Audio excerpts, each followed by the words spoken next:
Hope. The question is, do you got hope today? How about that? Let's start off right there. You got hope today, Eddie? I do have hope today. Good. I do have hope today. Yeah, I mean, I definitely go through my ebbs and flows of like, Yeah.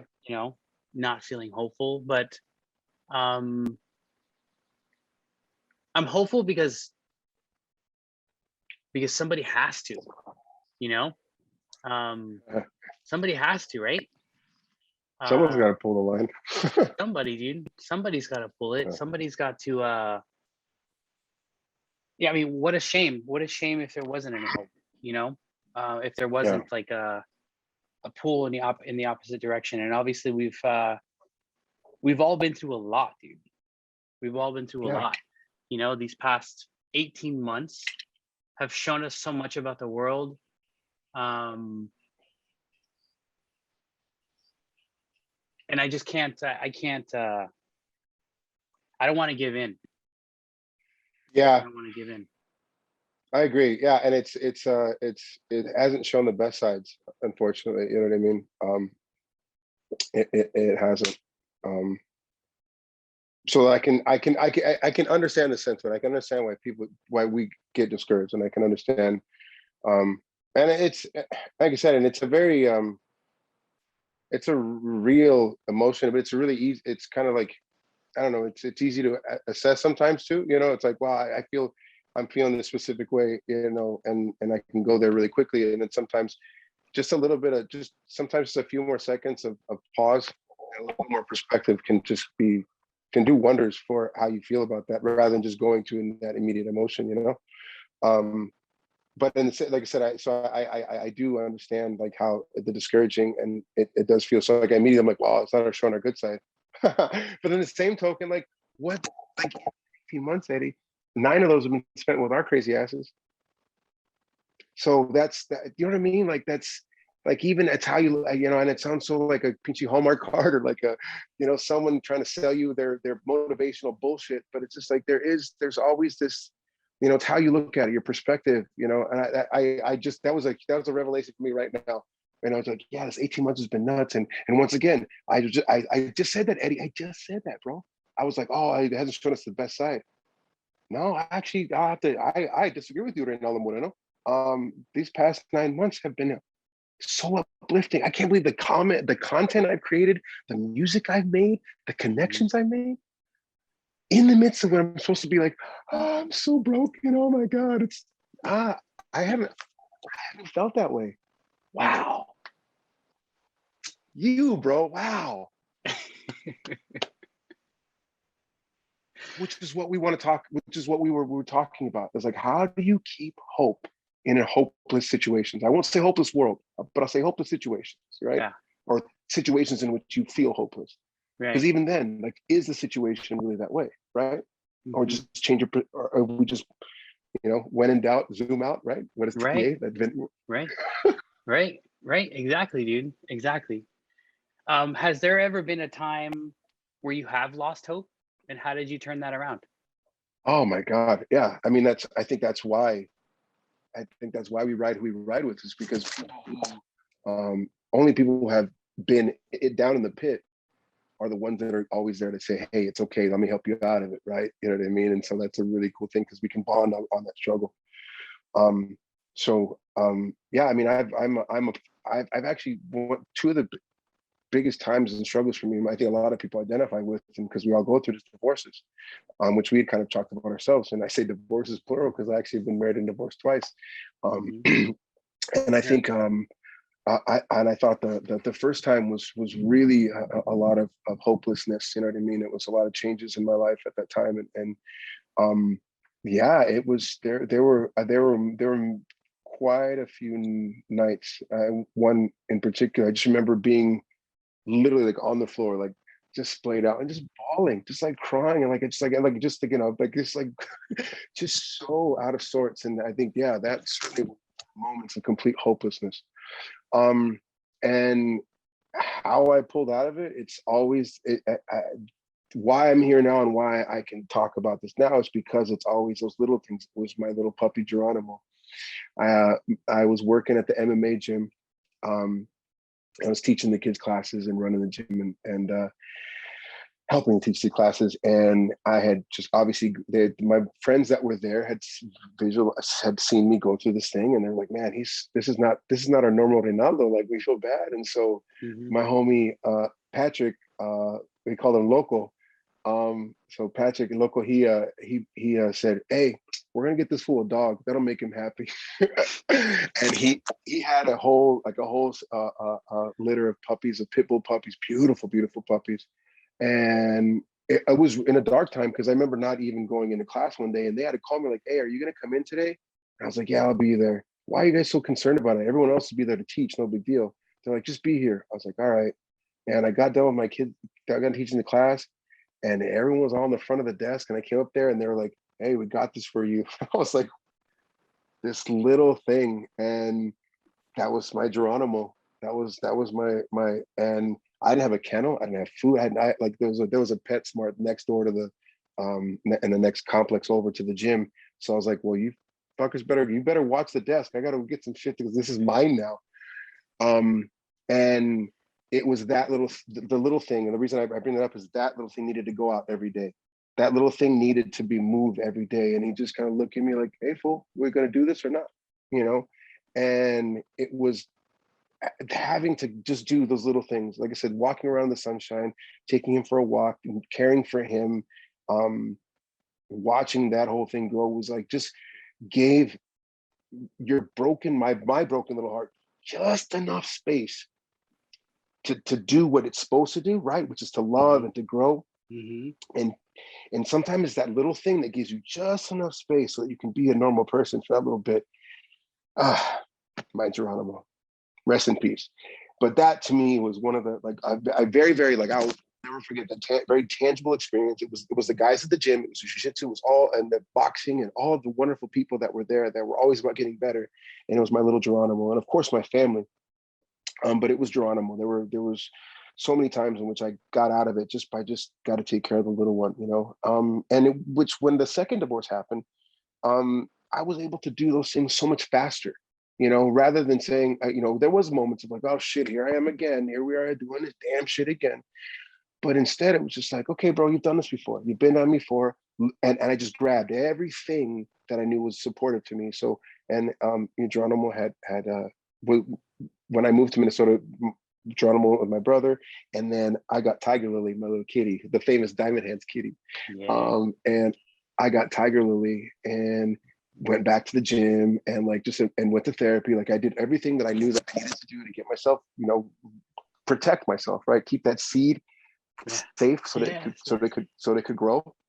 And so, God, that was a really long-winded answer. But have I felt moments of hopelessness? Absolutely. And how I got out of them, like I said, were like the sweet story about Geronimo, but it was these little small things, like I said, that were there that always kind of got me out of it, and that's gold. And so, like, I take that with me, and I apply it. You know, no different than the play, right? Yeah, there may be a monetary gain at the end of this, but if you figure it out, you've already have the gold, which is juntos, right? Yeah. So yeah, that's awesome. That's awesome.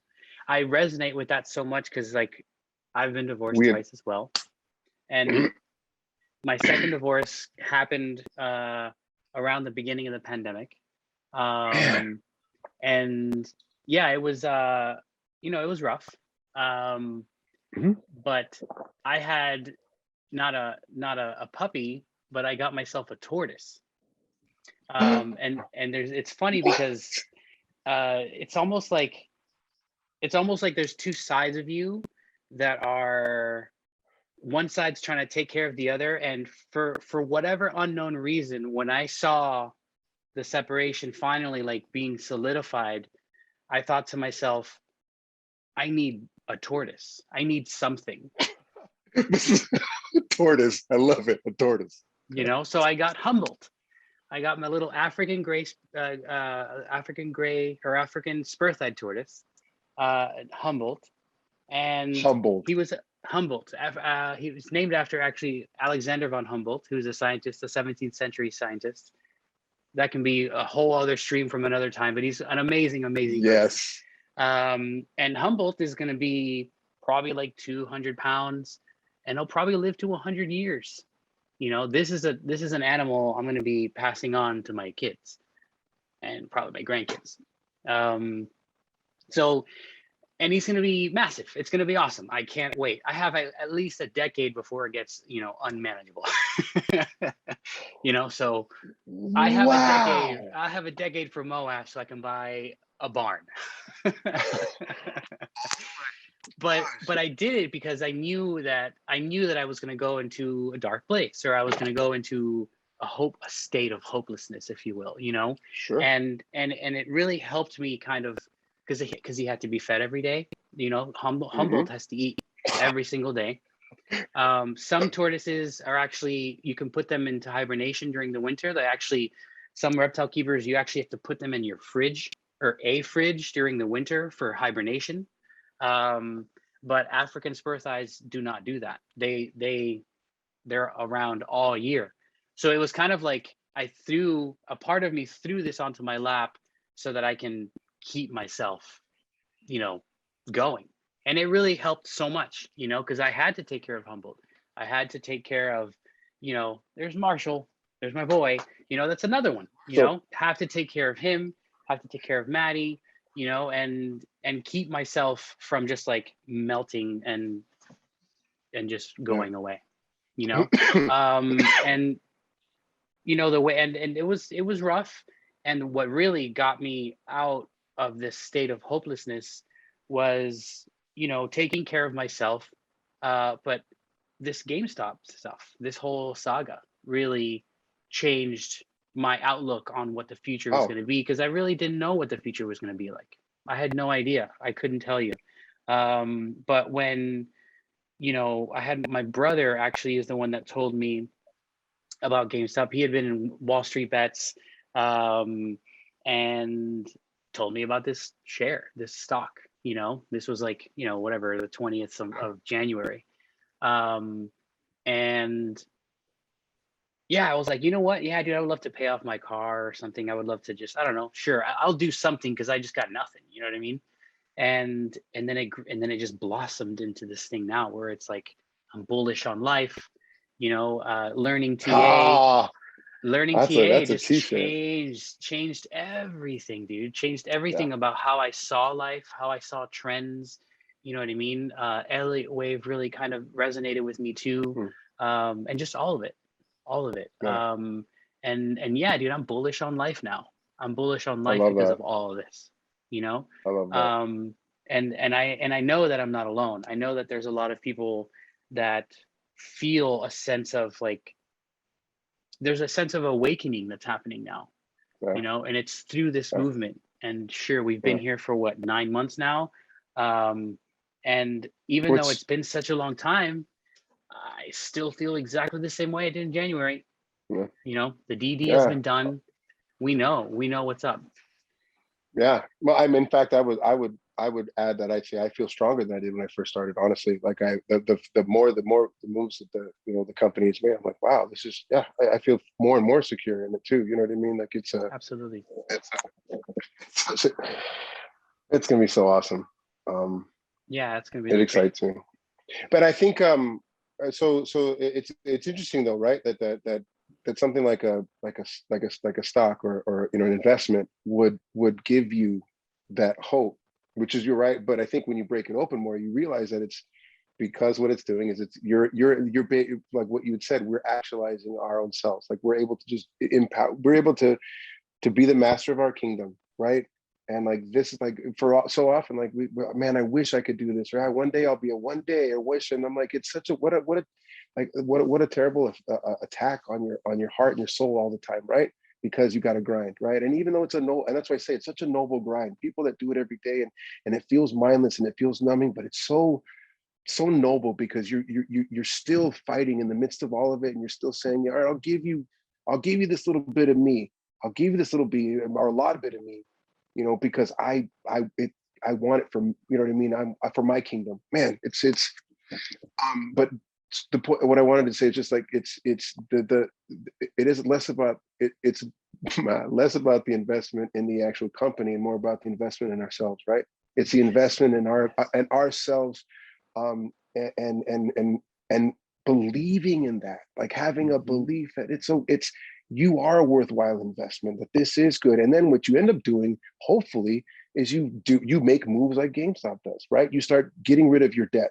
You start cleaning up you start reducing assets that you don't need. You start, making sure you take care of customer service, be friendly to others. Like, I mean, literally, like this whole vertical integration of knowledge, I've been eating on that since you talked about it, because it's something that obviously my philosophy professor is talking about the university among the multiplicity, right?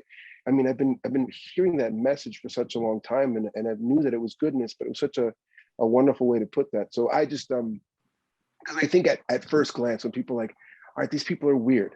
Like you're the stock, like really, like the stock is this world changer. And it's like, no, time out. It isn't about just an investment in a company. It is literally the investment in yourself. It's taking for once the idea that we do have a seat at the table. And that's what to me, what I got from this whole play. And it was just like, not even this play, but just like Wall Street in general, understanding how markets move. I had no idea that I didn't even have a place to even be discussing those things. Like that was for rich people, and I had no business. That's for the grown folks to do. And you do your stuff over there. Oh, you make music, that's cute, right? But there was no seat at the table for me, and I didn't think I even had the intellectual capacity for it. And I'll always be so angry that I had ever made anyone convince me that I didn't have a seat at the table, that I wasn't smart enough to understand this stuff, because I get it. I'm starting to understand it. And they better watch out when I finally fully get it, because then I'm coming for their ass. But nevertheless, man, I just like, it's an investment in yourself. And it's just like realizing that you actually can, be the master and author of your own pages, and stop letting other things and other people do that for you, And it's, one of my favorite memes I see all the time is like, we literally live on a place that gives us food. How do we screw up so badly that I have a credit score? Yes, dude, yes. And it's just like, that's a whole separate discussion. But either way, if this is the situation that we're in now, this is an opportunity and a way for us to just actualize that power and just say it, and to do it it isn't as if these people are making, insane sacrifices and giving up their children, stuff like that. I mean, this is just simple, taking what money you have, saving it, and buying something that's, you know what I mean? Like, it's just, I don't know. But like I said, I think sometimes I always have to like bring some levity to that. Cause like I said, people I think would be like, I guess you're kind of, it's just stock, right? Okay. Change the world with that. Well, no, it's not. It's not just that. And if you think it's just that, then you're missing the boat. Absolutely. We'll come get you, absolutely. and we'll come back and get you. Absolutely. Because we're not gonna leave nobody behind. Right, dude. Right. And that's such a beautiful. That's one of my favorite things about all of this, is watching how everybody is kind of like doing what they can to help the world around them. You know what I mean? Like, like no one's like, I mean, obviously everyone wants to take care of themselves, which you should take care of, your bills and everything. But then they expand that even bigger, and they say, oh, but I also want to help my mom, and I want to help my sister, and then I want to build a YMCA, and then I want to build a food forest, and like, I love that so much, because it's so human, and that's the one thing that's kind of like been missing from this financial world, is I feel like everyone's just trying to hoard everything in and keep their money and protect their wealth and just keep it there. And what's happening with this movement is people are all kind of like, I want to give it all away. I mean, that's a good question. Maybe our next question is like, what do you want to do? Like, what is like, have you thought about like what you want to do when this is all said and done? Like, like, what are your plans for your gains? Like, how are you going to help the kingdom around you? I think I'm just going to actually build one, quite frankly. Like, I haven't had a chance to actually build one, so it'd be nice. I mean, the kingdoms that I exist in are someone else's space. Like, I make it my own space, but it's rented from someone else. It's someone else's. Like, I don't have my own kingdom. So I think something as simple as that, to me, is the most tangible and easy goal. And I think that's something I'm looking forward to. is being able to like actually have a kingdom that I can call my own, you know. And at the same time, I can't help but think the arrogance of trying to, you know, call a piece of place my own when other folks can't. You know what I mean? It's just it's a real interesting. So I always kind of don't go too far into that because of the fact that I realize that a lot of it's going to be. I think a lot of the games will be taken care of family, and by family I mean everyone. I'm sorry, Eddie. I'm still chewing on what you said earlier when you said about how it's human, Mm-hmm. and and how when we get these gains or when these people do these things and build these things, like they almost have to make human systems because the system in itself is inhumane. And so I think that that's something that I will be excited to see, is if there is enough gumption, if there's enough real fuerza to actually not just trying to keep being the human in the inhumane space, but making the entire space humane.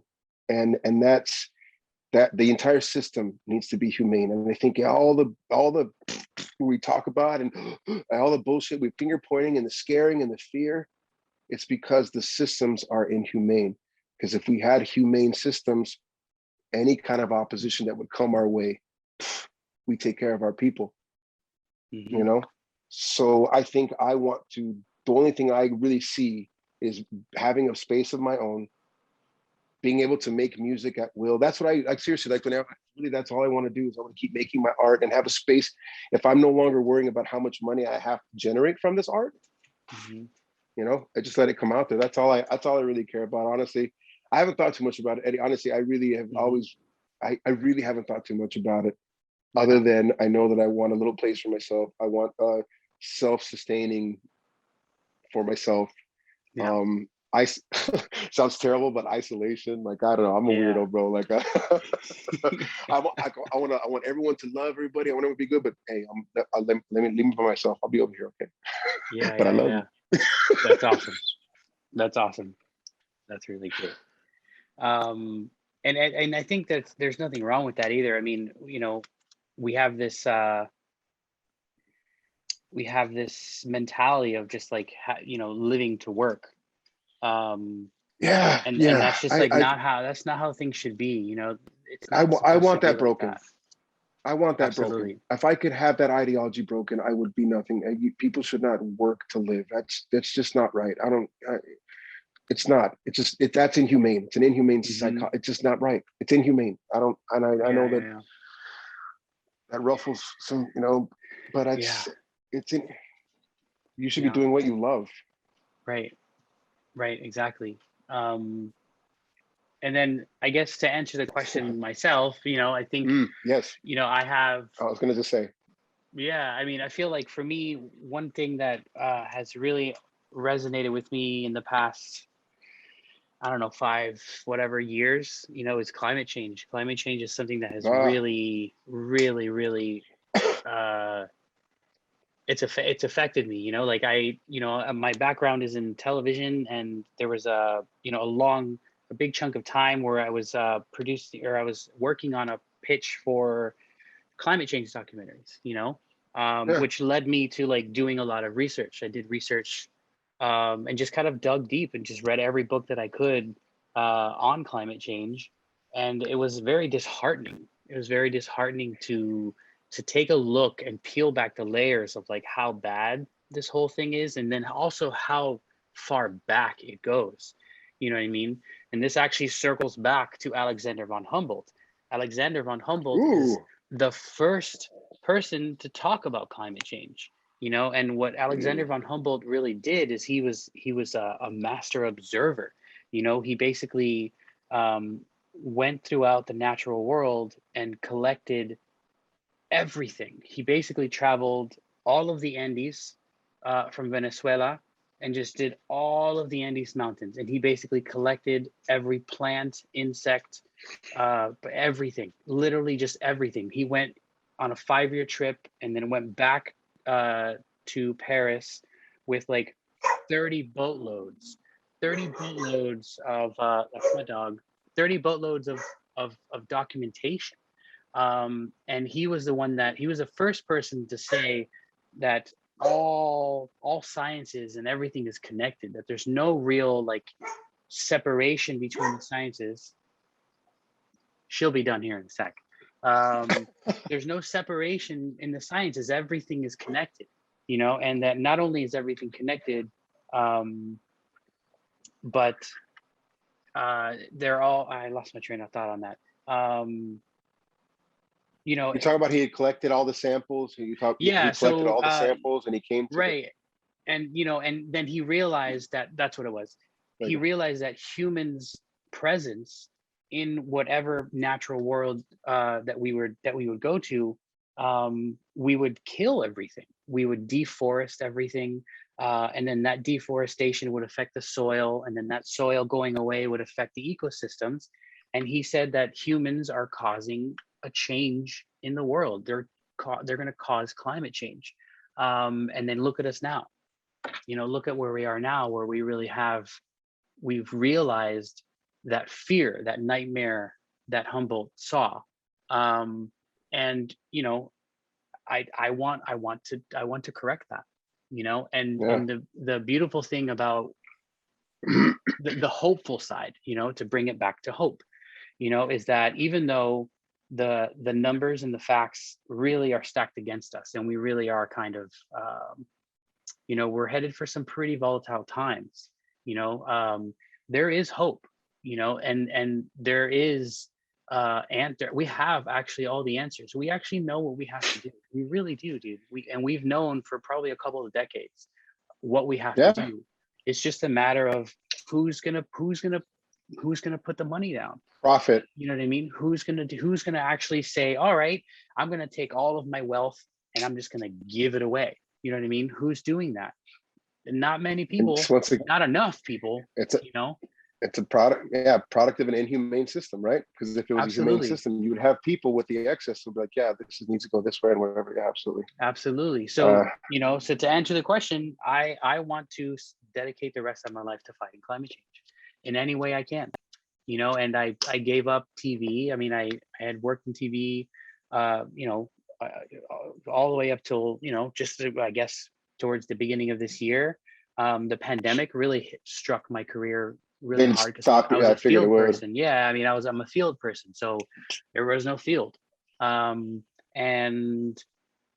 yeah, and then I started this mushroom cultivation shop, you know, because through my research and through all the reading and stuff, I kind of, you know, not being able to successfully get a documentary produced was very disheartening, because it just showed me that people don't care. They needed things to be profitable, and there was no like altruistic executives out there that are just like, you know what, we need to just tell this story, forget about marketability. I mean, I'm sure there's so much, you know, but it made me realize that I think story time is over.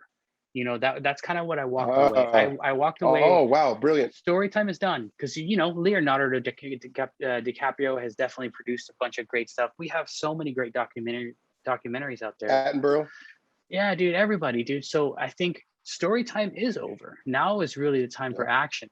And I think one thing that, you know, that really resonated with me is I need to think more locally and stop thinking so globally.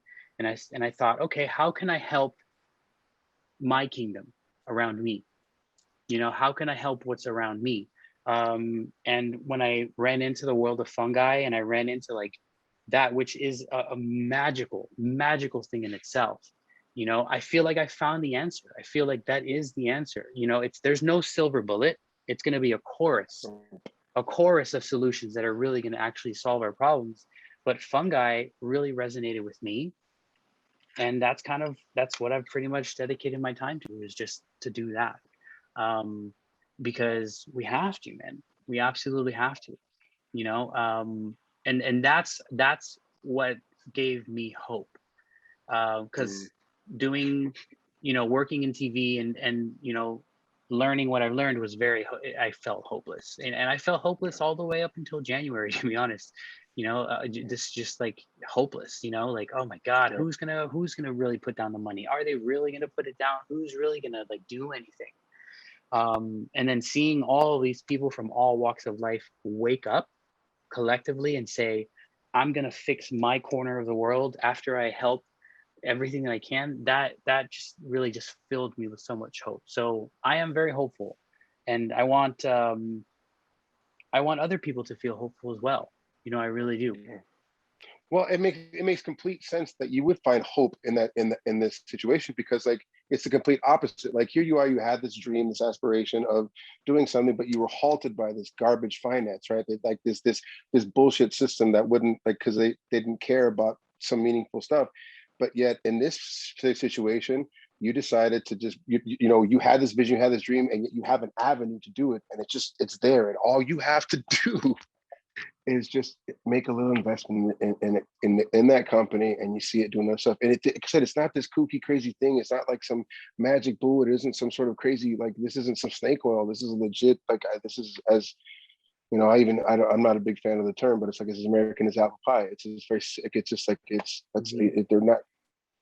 You're actualizing yourself. Like I said, it just makes complete sense why I would completely be hopeful now, because I'm like, that's how I feel about it. Because I've been trying to.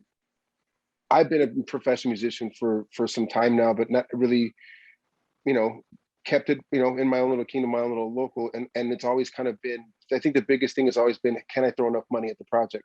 Can I Right. pay? Can I get enough to throw money at advertising and get all the people? And I know who you got to grease the wheels, man. Like I get it. Like I know you got to hustle, man. You got to. But it's just not my bag, And so, I felt like kind of discouraged about all of that stuff, but still kept doing it in my own little way. But I think now, having this plan, I was like, it's just there. Like I just get my savings account taupe, and it's going to do some good things. And like, I don't have to then I can be able to throw what I can and build my own little, my musical project. And gosh darn it, people are actually, there people are enjoying it, and people are identifying with it and are like joining onto it. I'm like, so this is like, how neat that this project now won't ever be stopped by some bullshit, right? Because look at me, I'm the boss now. I am the boss now. Don't ever, and that's when I'm like, I don't worry about I won't worry about no subscribers. I don't worry about I don't worry about who's in the. I don't care about it, because I'm the boss. And when all this is said and done, and my stuff does what it's gonna do, then I do whatever. None of it matters. None of it matters. The only thing that matters is making these people happy, making these people good, allowing people the opportunity to just be human. And maybe that's it. I don't know what I have. I can't put an organization or articulation on exactly what I want to do, but you best believe that what I will do is simply what's right, and try to right the ship and give people their humanity back. And the thing about it is you can't be this. You're not some savior, man. You can't. I can't give anybody anything. Everyone individually has to come to their freedom in that way. But if there's any way in which we can just bring some of the noise down, so that you can tune in to hear, and all of a sudden see where the power's at, and then go, watch out, watch out, because that's what's supposed to happen. So Right. That's awesome, man. Dude, I really enjoy talking to you so much. Thank you so much for I like talking being to you, who buddy. you are, man. Thank you so much for being who you are. I can't articulate how grateful I am for you, for this community. And I feel extremely lucky to be here. Thank you, brother. Well, the feeling is completely mutual, and I think that's what motivated us to put this whole thing together, right? And to be like, hey, like, you're not alone. We are we really we value each other. This is good. Like, I don't know, man. Like, I'm just in no small way, I just want to celebrate you. I want to celebrate Eddie. I'm excited for just to know you, and I'm happy to share that. I'm so happy to share my friend. Like, I just like it's awesome. So Awesome. Well, I look forward to doing this again. Dude, And I hope I look for because hope because everyone I want enjoys. you to teach me about fungus. I want to learn more about. I want to hear more of your stories, man. I can't wait, dude. I want to know more about all that stuff. So I'm looking forward to it. And Awesome, I'll have to dude. figure out something I can share. Maybe we'll have to do like we'll do a joint cooking stream. Like, I'll figure out something. It'll be so much That's what fun, I dude. It'll wanted to be say cool. is cooking, dude. Cooking because I can grow mushrooms, but I am not very good at cooking. So maybe that's No. yeah, Okay, dude. brother. Okay, maybe that's what we'll Yeah, do is we'll share a recipe together. We'll do dude, it'll be so much fun. yeah, Ah, I yeah. love It'll you, be buddy. super fun. I love you too, man. Thank you so much for everything. Thank you, And man. Thank you. yeah, dude. All right, brother. You take care, dude. Hi, buddy.